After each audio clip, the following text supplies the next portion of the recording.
because less than 3% of you people read books. Listen to me. Television is not the truth.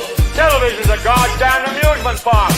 Television is a circus, a carnival, a traveling troupe of acrobats, storytellers, dancers, singers, jugglers, sideshow freaks, lion tamers, and football players.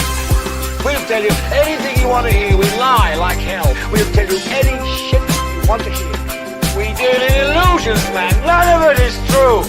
You're beginning to believe the illusions. This is mass madness, you maniac. In God's name, you people are the real thing. We are the illusion.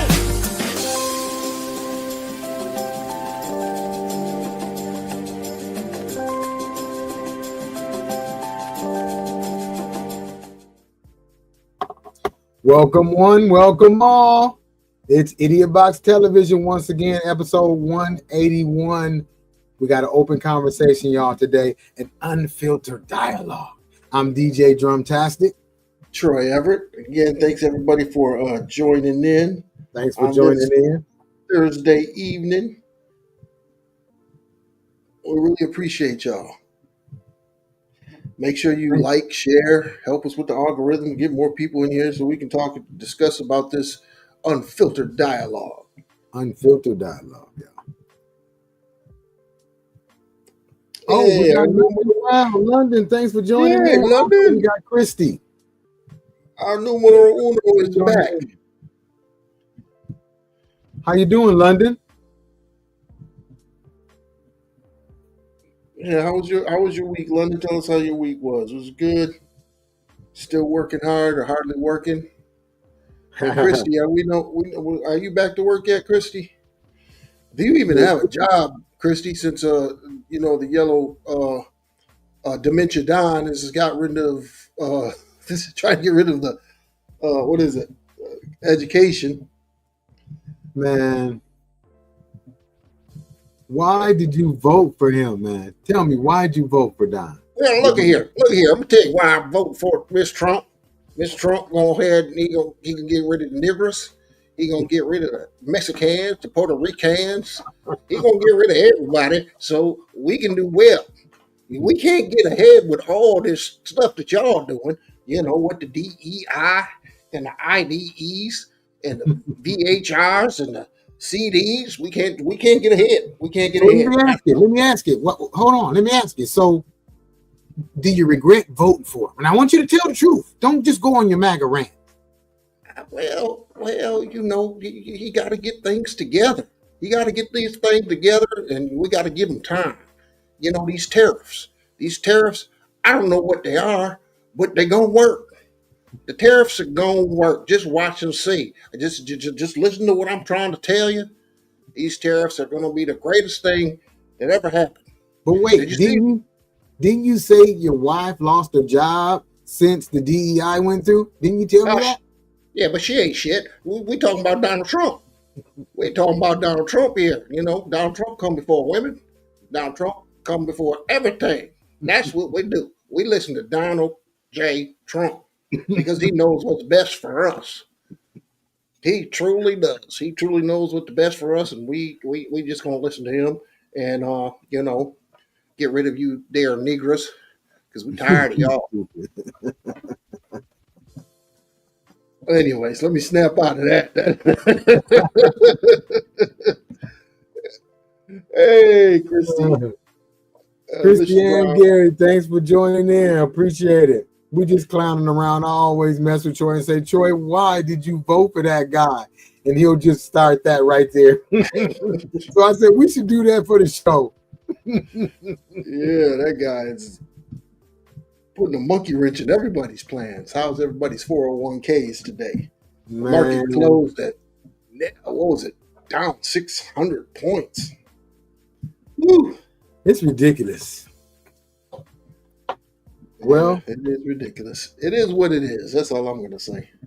Yeah, I guess you're right about that. It is what it is because he's doing whatever he wants to do. But a lot of that stuff is not working, as we discussed before. Yeah. He's taking wet toilet paper and throwing it up against the wall and seeing what sticks. Yeah. I have to say this though, Drummer. I really like your camera view, your blue room, man. It looks really good. You've upgraded, man. Everybody give him a round of applause. Finally, doesn't look blurry after 3 years. But anyways, it looks great, man. It It does look wasn't blurry. It was I just didn't have enough light. It wasn't blurry. good. Right. I just didn't have enough light. That's all. So tonight on this open conversation, I'm going to just give you a little summary. Well, I'm not going to give you that yet. First of all, we got to go into IdiotBoxTV.org. I'm going to also put the link in. Troy, let's discuss with him about the website.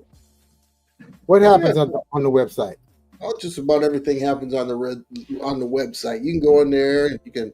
Matter of fact, if I click this here. Oh no, I'm on the edit. Let me exit. Let me exit that. I'm showing everybody the back end. So if you click that, you can watch this live. You can watch live. You can see what's up next. The upcoming shows, we usually post that on there so you can see what's coming on next week. Submit your topic. View some past episodes. If you weren't with us a week or 3 weeks or a year ago, go ahead and click on that. We also have Alliance Entrepreneurs. We all know about that. Was Blacklist, but is now Alliance Entrepreneurs. Our mission statement is, as we read every week, we are Alliance Entrepreneurs. Our mission is to empower and uplift entrepreneurs by fostering collaborative community that provides essential marketing support, network opportunities, and platforms to showcase their products and services. So, as you can see here, we got a couple featured businesses, and also sign up to win your 1 month free marketing package for your company. Bam. Now, also, don't forget, what else can you go to on that www.idiotboxtv.org? Oh, sure. Let me go to shop. Oh man, I'm in the dang thing. Oh, these are not on there anymore, are they? What's that? These shirts? Nope, those are special edition. Those are special edition. The hats are still on there. We're going to bring back the special edition probably during the summertime. So we'll have some more summertime content when it comes to our. Let me get here. I'm on the back end. I'm not on the actual page. Shoot. There it is. All right. Let me see. What did I do with it? So go ahead and, if you got a few dollars, we try to keep it, reasonable because of tariffs. we know tariffs, y'all. Come on. A Great Depression is on the way. We're keeping the prices low as we can. We're not really making any money off of these things. It's just, things we put on here for your pleasure. Makes no sense. So you guys, for the t-shirts and hoodies, go to idiotboxtv.org and click shop. You can get what he has on, the hat I have on, and the other stuff too. Discipline, what was it? The Black History stuff that's on there. What's the other one? I can't even think of all. The other Idiot Box TV hoodie, I would have it on tonight, but here in ATL, it's hot. It got up to 85 degrees today. Yeah, let's let Troy tell you about his weather, since he always lets me know how it's feeling out there in Florida. Hot. It was 85 today, 87. All blend together.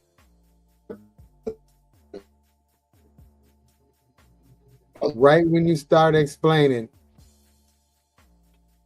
That's what happens when you're bragging about your weather.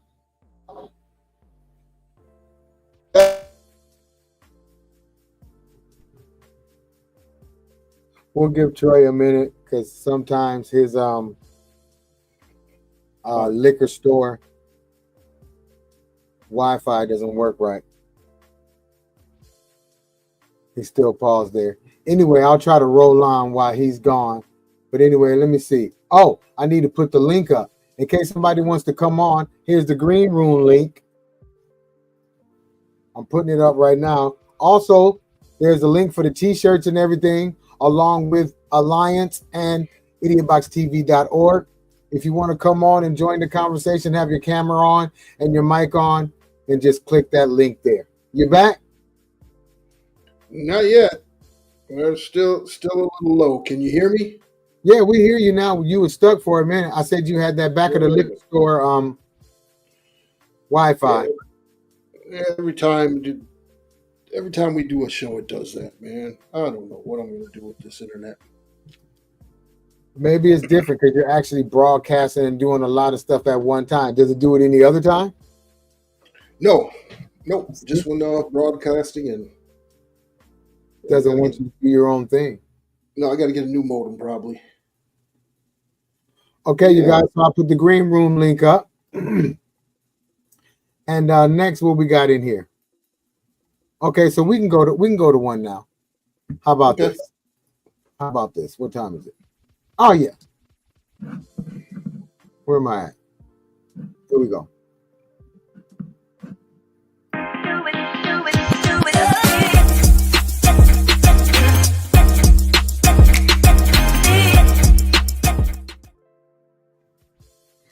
So we came up with this unsung or what does it say? Forgotten history and unsung heroes, you know. These are individuals who are usually overlooked, like African American inventors beyond the usual names. We got Garrett Morgan, inventor of the traffic light and gas masks.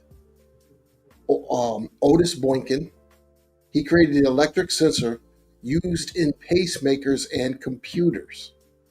Dr. Charles Drew, he revolutionized blood banks and infusion.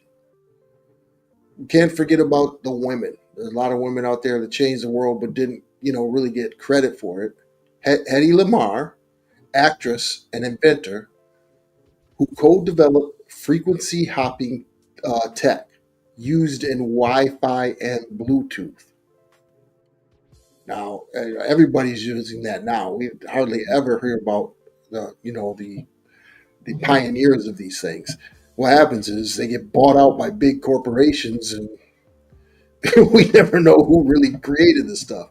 Rosalind Franklin, she was a key contributor to discovering the DNA double helix, often overshadowed by Winston and Crick, who are known for their studies of the DNA double helix. Wow.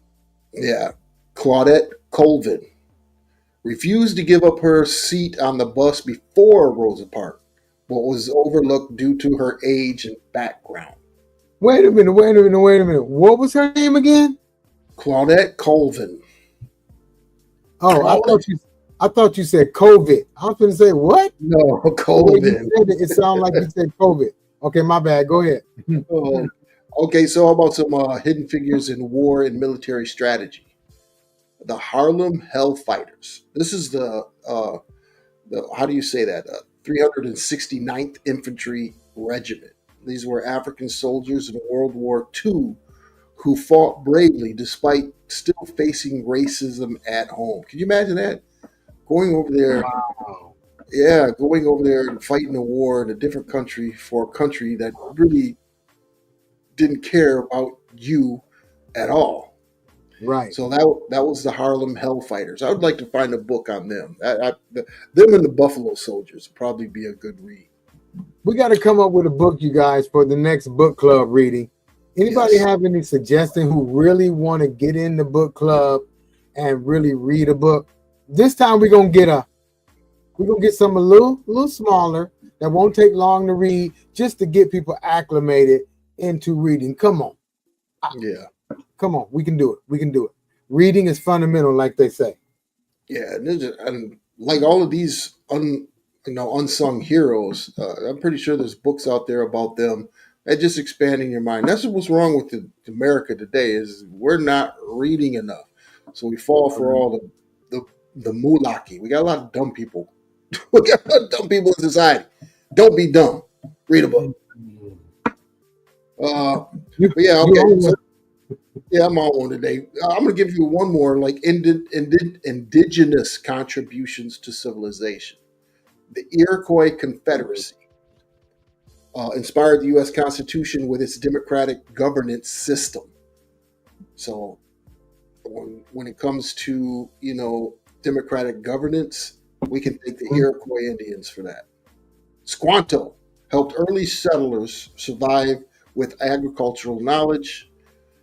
And Myra Tallchief, America's first major prima ballerina, breaking barriers for Native Americans in classic art. Those are some unsung heroes you guys can look up and kind of check out. What you got, drummer? Man, that was a good one there, man. You did your homework. I like how you put that together there, buddy. That was I nice. appreciate it.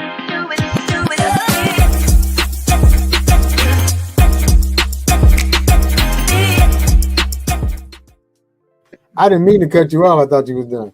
But what you said, you appreciate it. Hey, that was pretty nice. Okay, for me, it's the psychology of color. Now, you guys, the psychology of color psychology explores how colors affect human behavior, emotions, and perceptions, influencing everything from mood and decision making to brand perception and artistic expression. So here's some key concepts about it. You got color associations, warm versus cool colors, cultural influences, applications, and psychological effects. Those are all different things related to colors. So let me see what else I had in here. I did have a little video for the colors, and also examples of color psychology in action. Marketing. Brands use color psychology to create specific brand identities and evoke desired emotions in consumers. Interior design. Colors are used to create different atmospheres, such as calming or stimulating environments. And then therapy. Color therapy uses colors to promote emotional and physical well-being. Art and design. Artists and designers use color to convey emotions, ideas, and messages. Now, I also do have a short little video. Hold on a second. Yeah, color has a big part in design. Let's see. It is that one.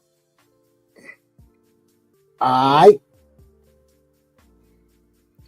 Did you know that the colors aren't just visual elements, but also powerful tools of communication that can signal action, influence moods, and trigger physiological reactions?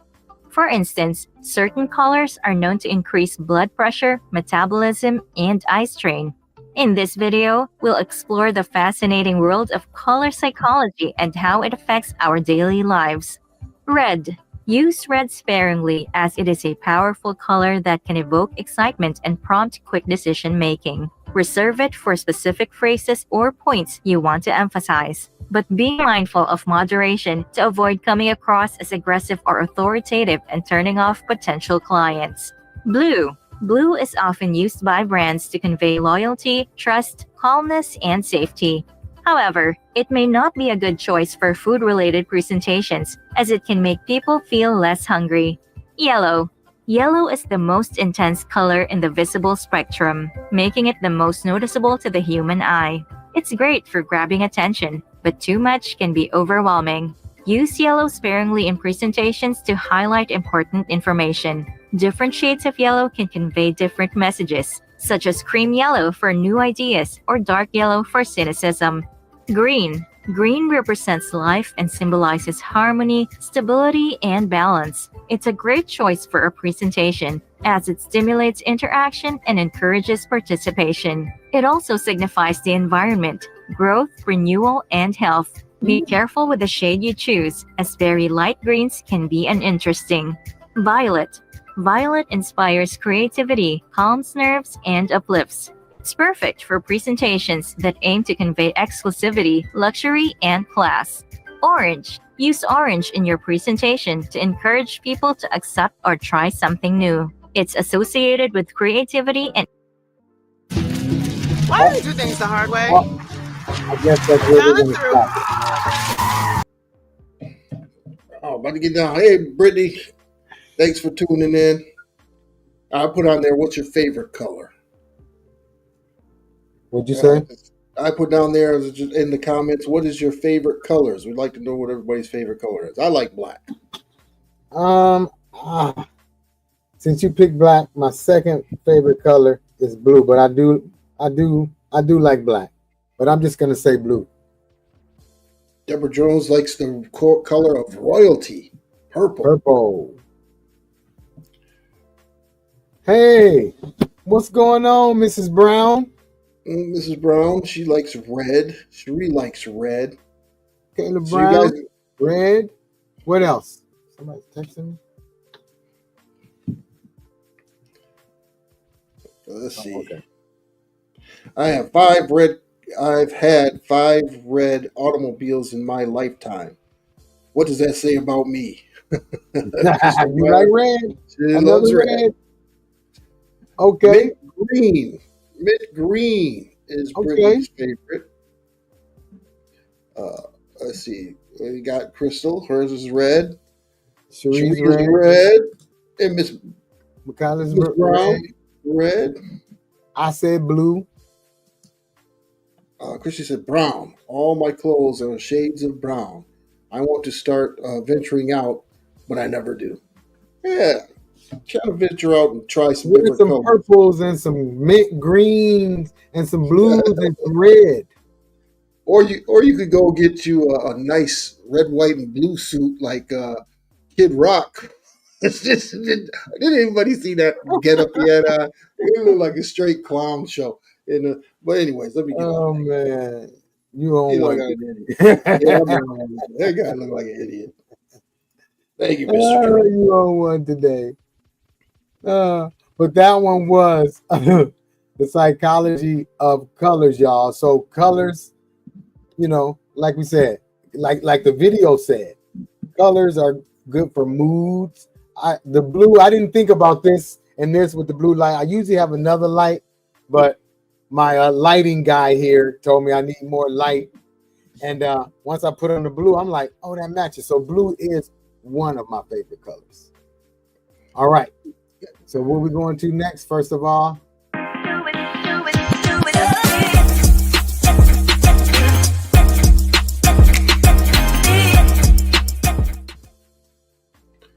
So music in unexpected places.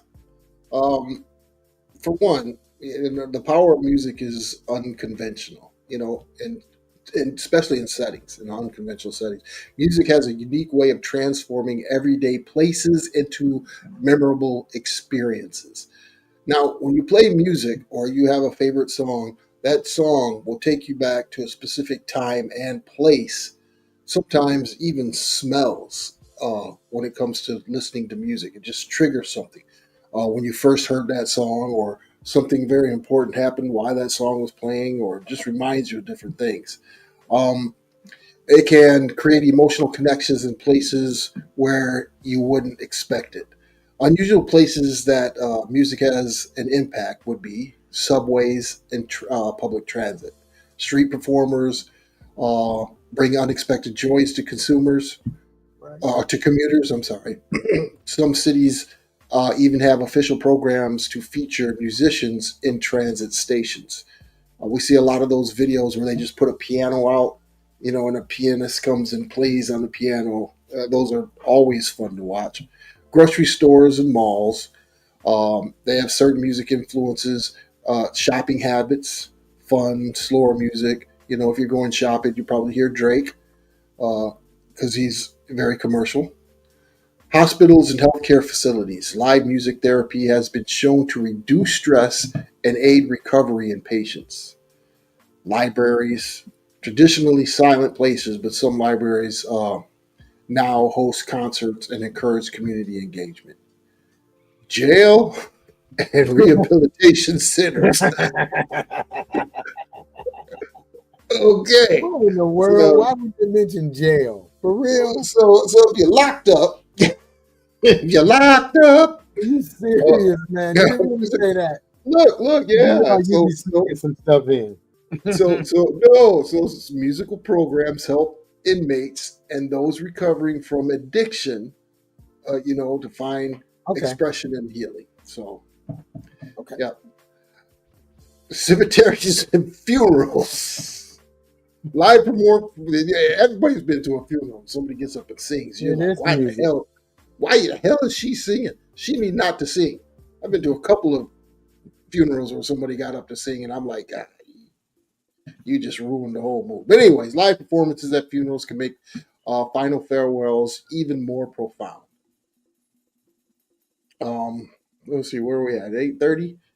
How music changes perception of space. The psychology of how different types of music affect mood and atmosphere. Some businesses and public spaces strategically use music to influence behavior. You ever go to an outside mall and you see those little rocks that have the speakers? Yeah. Those sound good too. Oh, they sound great, man. Yes, they rain, snow, whatever. You just had them sitting. It looked like decoration, and you just. And they sound really good. And you're like, where's that music coming from? You look down, oh, that's that rock. You can take them in the house, and they are very nice. Yeah. Let's see. Last one, personal experiences and listeners' interactions. Have you ever heard music at a place that you didn't expect? Invite listeners to share their stories of surprising musical encounters. So, your musical encounters, drummer. What are some things that brings back some really good memories about music? Yeah.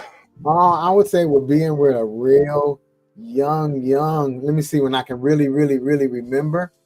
Probably sitting through my dad and them rehearsing like songs like Commodore's Earth, Wind and Fire's, Rufus and Shaka Khan for when they had their performances when we was in Cali, and they would go like downtown LA and perform like at, let me think if I can remember, Mavericks Flat, the Whiskey and Go-Go, I guess it's called, and they used to perform. Those are the real memories I remember. That's how I know all these old 70s slow jams, because I used to hear them rehearse. They had the routines and everything. So that's mine. Jesus. Oh, you missed one. I did. Oh, Gary's favorite color is blue too. Apple don't fall far from the tree. No, that's my color. He stole it. Oh, yeah. She said, yes, I agree, drummer. I miss those days. Yeah, she lived across the street from us. This is how long I've known Michaela. Michaela, that ain't the name that you used to call yourself. I don't know if this is, you change your name. I don't know, but I ain't going to say the name. But anyway, oh, man, that was in the 70s. So like 79, 77, 78. So you can hear them rehearsing way across the street. She said, way across the street. They live right across the street. We lived off the alley. So yes, those were the days. The music was loud and jamming. That's how I knew everybody. Hey, your dad and them is the band. It's me. Come on, friends. Yeah, those were some nice days. I won't ever forget those. So we have music in unexpected places, y'all. All right, the next one we have is, you hear the dog barking? Yeah, I do.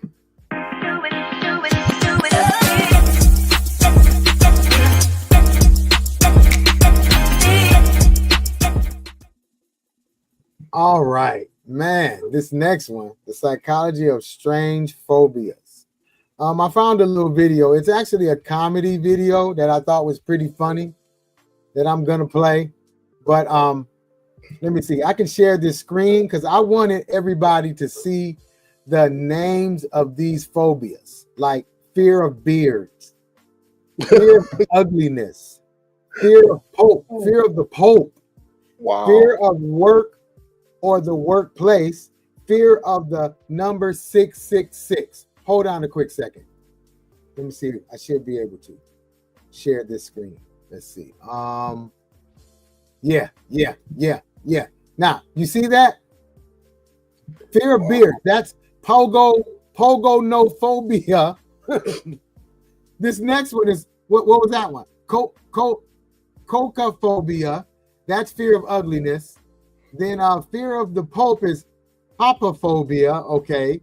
Fear of work or the workplace, ergophobia. And look at this one. Fear of the number 666. Pronounce that one, Troy. Hexois.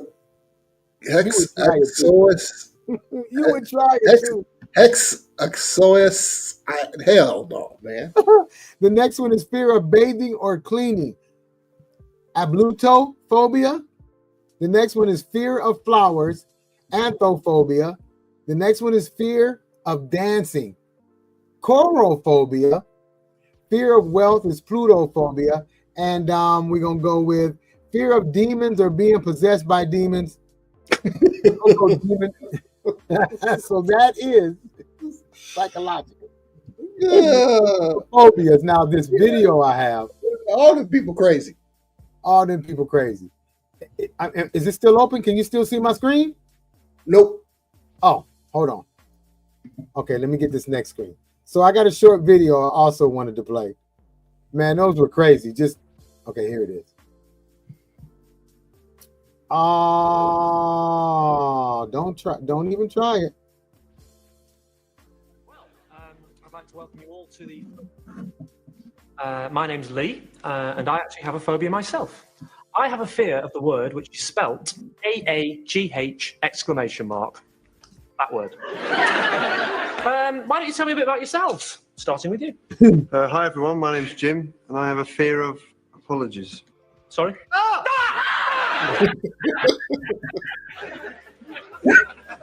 Oh, apologies.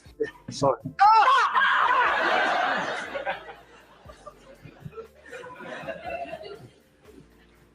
Is it any sort of apologies? Yes. Right. Well, we'll just try and avoid them, shall we? What's your problem? My name's Karen, and I have a fear. So what's your problem? Oh, you have a fear of... I said it, didn't I? Very, very. Okay. And you are? My name's Ronnie, and I have a fear of awkward silences. How long do these silences have to be? That was borderline, that one. Right. Let's try and keep the conversation flowing then, shall we? Hello, I'm Tim. Sorry I'm late.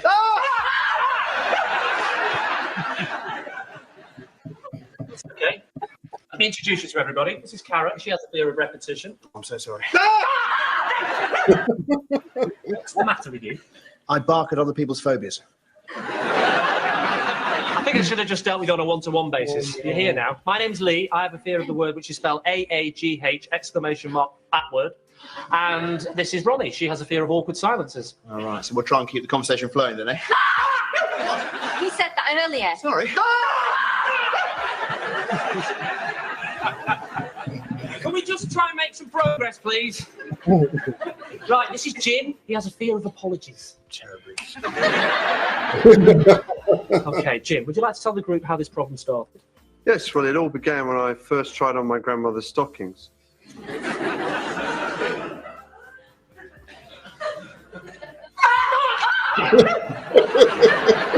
Sorry. Oh, that's crazy. That was a good one, Trevor. I just was scrolling and I said, what is this? And it was short. You know, I'm trying to find something that's not long. So the psychology of strange phobias. Who asked? Cherie asks if there's one about midgets. There's a lot of them. You would not believe it. You guys use ChatGPT. Since they got it out, they might as well use it. That's why they're trying to get rid of education. So you can just Google everything and you don't have to remember. You can save it in your history. That's why we need to read. Go ahead. You can even come up with percentages of tariffs by using ChatGPT if you're the president of the United States. There you go. What an idiot. I'm sorry. I just had to put that one in there. The psychology of strange phobias. Hey, that one had a lot of them. I mean, it was a lot of them. I just picked a few to read and just show y'all how the names are long. And some of those I was like, look, those are the ones I grabbed. Some of the other ones, yeah, unbelievable. time we got? Okay, so on to the next one. Wait, let me see. We got a couple. Phobia. We- Christy says she has a phobia of frogs. I want to die when I see one. Jeez. Frogs. Oh, did we read this? Oh, she said, and it was sad when the yellow bus drove off with all the instruments. Oh, is that what you moved to Michigan? No, that was in California. She talking about Oh, okay. when we moved away from there. Yeah, when we moved away from there. Okay, what do we got next? Psychology of phobias. Okay, so the next one is going to be, let's see, save.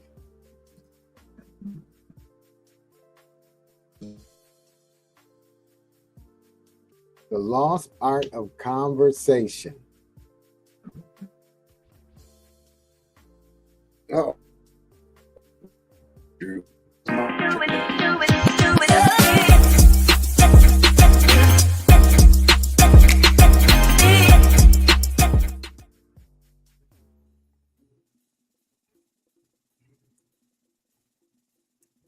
The lost art of conversation. Now you paused. Yeah. That's coming on. I'm paused. I'm stuck. Oh man. I didn't know what was going on. I'm like, is he paused? Is he playing? Ooh, man. We need to get a new platform to use. Man, no, it's the platform. Don't blame it on the platform. It's the platform, man. We need a new platform. No, don't blame it on the platform.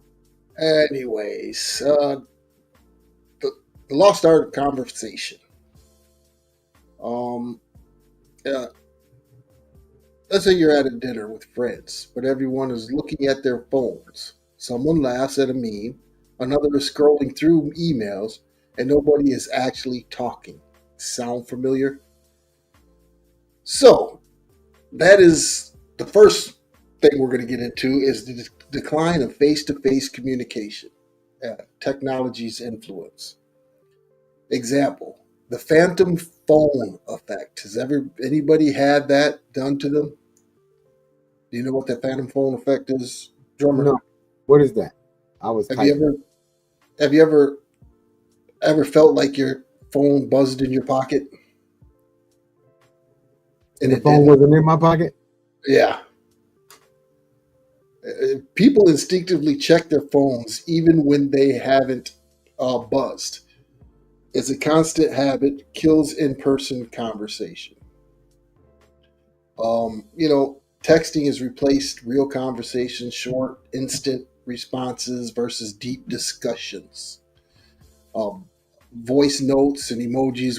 I send voice notes to drummer all the time. Mm-hmm. Replacing the nuance of real speech. That's just number one, face-to-face communication. The silent room effect. Here's an example.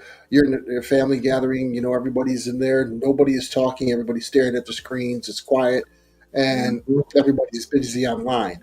These digital distractions make conversation shallow, half listening while checking notifications. You gotta put your phone down. And have a conversation. In my pocket. Yeah, it's next is convenience killing connection. Example, breaking up via text versus in person. Texting allows people to avoid difficult emotions, but is that real communication? I'm dumping you. Many prefer texting or DMing because it feels easier than real interaction. Is that true? Does anybody feel that way? You know what? I'm gonna be totally honest. I text when I'm busy or when I just don't feel like talking. It's a way you can communicate with somebody and you don't have to talk to them. You don't have to hold the phone or nothing. And then if you're busy, you can put the phone down, walk away, come back, Oh, they text me 10 minutes later, and you can keep continuing the conversation. Now, when you don't communicate and texting is always your source of communicating, then that's when it gets bad. You have to, what do they say? You have to take it in moderation. Right. Moderation. Now, with you saying that, everybody texting, that's like one of these topics was the loss of etiquette in conversation. You know, what happens to active listening? Here's an example. During a conversation, someone is nodding, but clearly waiting for their turn to talk instead of actually listening. People are listening to respond, you know, and not listening to hear. Some people listen, you know, some people listen to respond and do not even understand what you just said. Now, I see that happening in children, right? Kids, when you're talking to kids, if you're too long-winded, they're gone. You've lost them. Body language and tone are missing also when you text. Like, you could start an argument over a text you sent because you don't see the person's facial, you know, expressions or the body language. A sarcastic or a sarcastic text like "Oh, great, another Monday" is read wrong, leading to unnecessary drama. Right? In-person tone and facial expressions provide context that a text lacks. Disappearance of small talk and storytelling.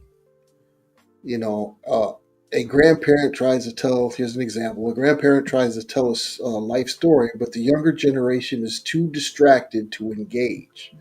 Small talk is often dismissed as pointless, but it helps build relationships. Okay. What Christy say? Hold on. Christy said, I'm sorry, I'm a texter. I will see you, call and decline it and text you. What's up? I don't want to physically talk to anyone after dealing with students all day. I don't want to talk to anyone. Yes, that's what I'm saying. In that, like that, not just your whole life. Right. He says, I absolutely hate texting. Hey, if you know Cherie and you need anything, if it's life or death, you better call her, because if you text her, she will not see that mug. She'll answer the phone. Everything. She'd be done talk to you and everything. You're like, did you see that text? Yeah. So, you know, it's different.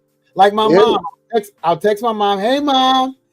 She'll call me. I'm like, Mom, I text you because right now she's like, oh. So then I end up putting on my Bluetooth and talking. So it just depends. I don't like that. Now, if I'm mad, I'm coming with capital letters and mean faces. Then you know I'm mad. If I'm capital letters, exclamation points, marks, whatever they call them, if I'm doing all that, then I'm mad. But if I'm regular just typing, so it's different strokes for different folks, but we do need to talk more. And so that's one of the things. How do we revive meaningful conversation? Number one is be present. For example, try a phone-free dinner with friends. See how different the conversation feels. Give full attention to conversation, making eye contact and actively listening. Participate active listening. For example, instead of waiting to reply, repeat key points to show you're interested. Ask better questions. Instead of "What's up?" try to say, "What's the best part of your day so far?" Create spaces for deep conversation. Okay, great example. Book clubs. We had a really deep conversation after reading our first book of a book club. It was a great conversation. We got to learn things and about people. Discussion groups is a good thing, or real talk nights with friends. Right. Yeah, so and even tech-free hangouts, you know, go to those things. Yeah. Just put the phone down. We got the phone too much. Now, Cherie got a point. Texts are impersonal and can be misinterpreted. Christy says, Gary makes me so mad. I text him all the time and he won't respond. She be wanting to. Active listening is so important. That's true. Active listening is very important. Everybody's stuck in their phone. I'm not going to say everybody. The younger generation more than anybody. because you could be talking to them and they're just like gone. Yeah. I'm on my phone, I'm doing podcast stuff, or I'm researching, I'm doing something. I'm not just on the phone. Right. You know, Yeah. for some people, they're just on the phone playing around. I mean, I scroll. Who don't scroll on social media? That when you're bored and you don't want to be bothered talking to nobody, again, you just send stuff back and forth to each other, laughing like me and Troy do. Yeah. And Cherie is absolutely correct. Active listening. That's how you get into a deep conversations. Really paying attention to what the person is saying, engaging in what they're saying, and being really involved in conversation. Sometimes you don't get that a lot anymore. And like I said, after our book club, I thought we had an excellent discussion, excellent questions. Even though it's through a digital platform. Yeah, we'll be posting the clips from that show the next day or so. Yes, I will. I be teaching. It's texting. Okay. Yeah, I be teaching. I'm not sending my kids to your fucking school. I be teaching. And Gary will call me for the most simplest thing, like text me, man. Yeah, Gary, get your thumbs out and start texting. Text your wife, man, because she's driving her nuts. You stupid, Joy. Okay, Cherie, that's a good one. You can't show empathy and compassion through text. You're exactly right. You're exactly right. You can't show none of that through text. You send praying hands or some kind of emoji. Troy? What? I teach special ed and stuff. Them poor kids. So they don't get an education. What's going on, man? Christy, you crazy. Christy's crazy, man. Oh, your light just went out. You freeze? Yeah, drummer's frozen. Look, Christy, she's. Oh, it's okay. So I guess it's okay, Christy. They're not listening anyways. Then the next one we're going to come to is psychology of hoarding. I don't have any information on that. That's all Drummer. Drummer's going to have to fix his internet and come back on and talk about the psychology. Here we go. Psychology. I made it. Psychology of hoarding. We've lost the Drummer. He didn't pay his bill.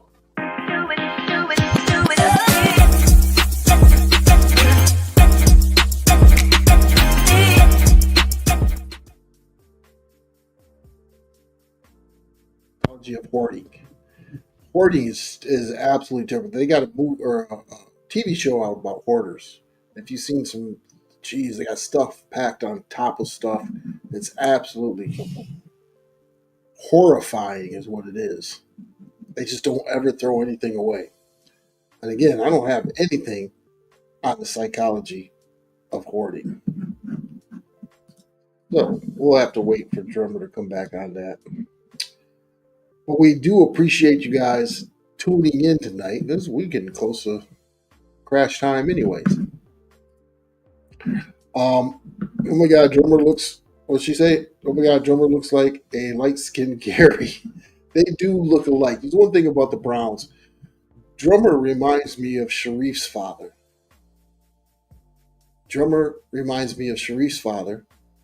And Sharif reminds me of Drummer's father. This is weird.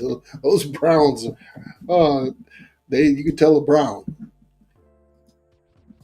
by looks, and they're frugal. Am I right? They are frugal. So it doesn't look like Drummer's coming back on. So I guess we'll save that for next week. Next week we'll talk about the psychology of hoarding.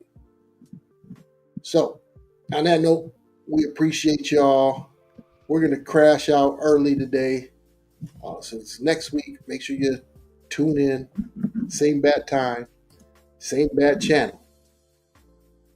Peace. We're in a lot of trouble because less than 3% of you people read books. Listen to me. Television is not the truth. Television is a goddamn amusement park. Television is a circus, a carnival, a traveling troupe of acrobats, storytellers, dancers, singers, jugglers, sideshow freaks, lion tamers, and football players. We'll tell you anything you want to hear. We lie like hell. We'll tell you any shit you want to hear. We deal in illusions, man. None of it is true. You're beginning to believe the illusions. This is mass madness, you maniacs. In God's name, you people are the real thing. We are the illusion.